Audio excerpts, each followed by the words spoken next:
இரு கைகளையும் விரித்தால் எதிரெதிர் சுவர்களை தொட்டுவிடும் அளவுக்கு குறுகலான வீடு இது. சூரத்தை சேர்ந்த செயலர் குடும்பத்தினருக்கு சொந்தமான இந்த வீடு 4 அடி அகலமும் 85 அடி நீளமும் கொண்டது. எங்கள் வீட்டின் அகலம் ஏறக்குறைய 2 கைகளின் நீளத்திற்கு சமமாக இருக்கும். சற்று உள்ளே சென்றால் வரவேற்பறையை அடையலாம். இது அமர்வதற்கான இடம். இதோ படிக்கட்டுகள். இப்போது நாம் முதல் தளத்திற்கு வந்துவிட்டோம். இந்த அறை அலுவலகமாகவும் படுக்கையறையாகவும் பயன்படுகிறது.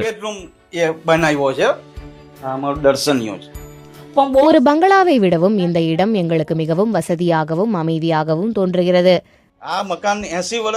இந்த வீடு சுமார் 75-80 ஆண்டுகள் பழமையானது. எங்கள் குடும்பம் பல தலைமுறைகளாக இங்கு வாழ்ந்து வருகிறது. என் முன்னோர்கள், அதாவது என் தாத்தாவின் தாத்தா காலத்தில் இருந்தே கணக்கிட்டால் நாங்கள் 4வது தலைமுறை. வீட்டின் உட்புறம் 4 அடி அகலமும் 85 அடி நீளமும் கொண்டது. வெளிப்புறத்தில் வீட்டின் அளவு 5 அடி 3 அங்குலமாக உள்ளது.